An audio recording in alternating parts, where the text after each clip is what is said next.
Sur Radio Lac, Éric Ashkar ramène sa science dont il suffit de demander. Les états de la matière, ça vous parle ça? Non, pas du tout. Écoutez les explications d'Éric Ashkar. Bonjour. Bonjour Sophie, oui. Éclairez-nous s'il vous plaît. Alors, l'éclairage... On a besoin de vos lumières au plus vite parce que là vous m'avez perdu. Alors... L'état de la matière, là moi, c'est fini, je suis plus là. Alors, les états de la matière, il y en a 3.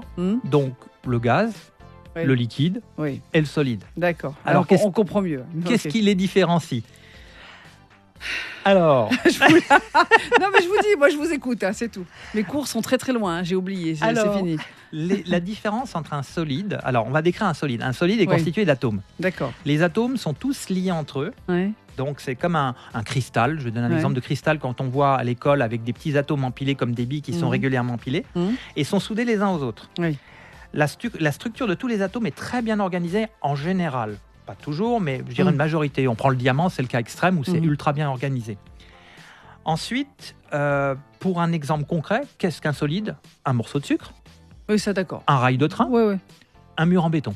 d'accord.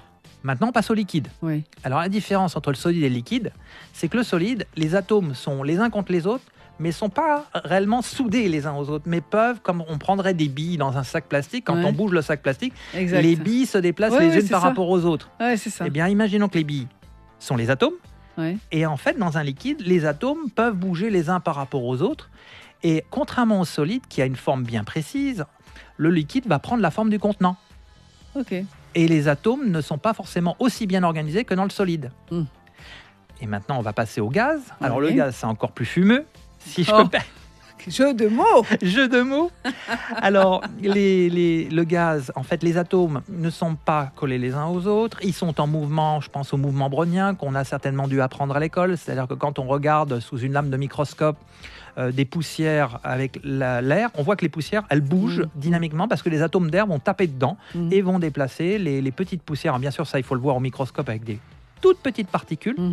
Et donc, les atomes sont très distants des uns des autres. Ils sont en mouvement, ils ne sont pas collés les uns aux autres, ils sont désorganisés. Et le volume est clairement indéfini, donc le volume d'un gaz, donc il va prendre la forme du contenant. Donc, pour terminer, le gaz structuré, le liquide moins, le gaz non structuré, et les volumes et les densités diffèrent. Un solide va être généralement plus dense, j'ai bien dit généralement mais pas toujours, le liquide un peu moins dense, c'est-à-dire le poids divisé par le volume, et le gaz encore moins puisque les atomes sont beaucoup plus écartés les uns des autres.